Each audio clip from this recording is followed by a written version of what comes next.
Hi dear friend, to watch video number 1259 is about why do we celebrate Easter. In Easter we celebrate the memory of Jesus' victory over Satan. Jesus completed the salvation of all the human race, people who believe in him, of course. For number one, he redeemed all who believed him through his sacrifice when he bore their sins on his pure flesh. And there are many verses to support this, but I choose one or two. For example, here for this one in Ephesians 1:7, we read, we have been redeemed through his blood. And in number two, he freed them, like people who believed in him, from the curse of the law. And the verse that supports this is Galatians 1:13. Christ has redeemed us from the curse of the law. So we have no curse at all because we under grace. And number three, he interceded to God for those who believe him. The verse is Isaiah 53:12. He made intercession for the transgressions.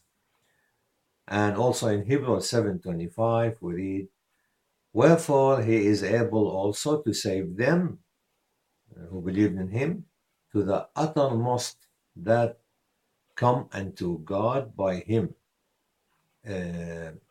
seeing he ever liveth to make intercession. And number four, he abolished their sins by shedding his pure blood on the cross and he became the Passover sacrifice for them. And many verses support this, but I chose the Hebrew 9 verse Hebrew 9 verse 26 part B. But now once in the end of the world had he appeared, that Jesus appeared in the fullness of time to put away sin by the sacrifice of himself.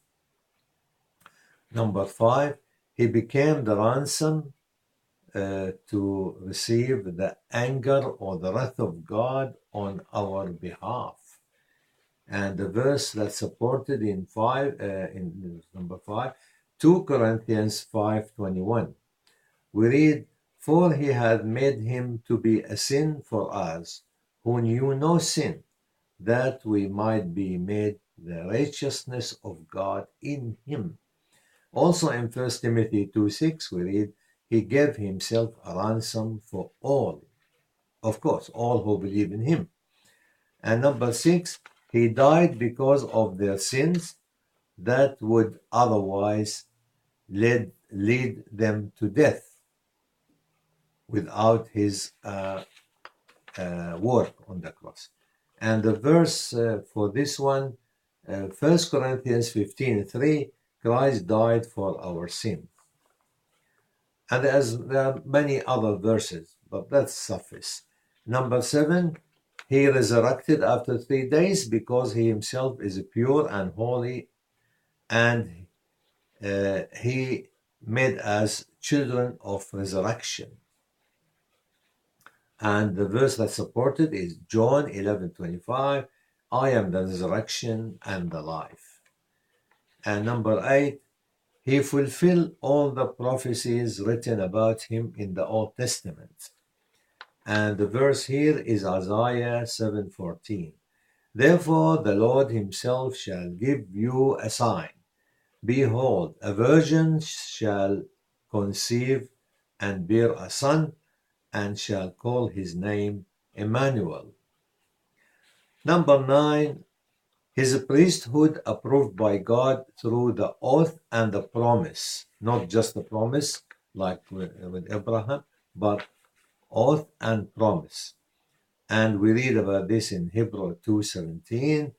It says, wherefore in all things he had to be made like unto his brethren, that he might be a merciful and faithful high priest in things pertaining to God, to make reconciliation for the sins of the people. And in Psalm 110, verse 4, the Lord hath sworn and will not repent, will not change his mind. Thou art a priest forever after the order of Melchizedek. Melchizedek is as a person or in the Bible, a symbol of Jesus. He has no mother, no father. He just God. He's godly. He's from God. Right. And in 10, he destroyed the work of the devil. And we read in Hebrew 2:14, for as much then as the children are partakers of flesh and blood, he also himself likewise took part of the same, that through death he might destroy him that had the power of death, that is the devil. Thank you for watching.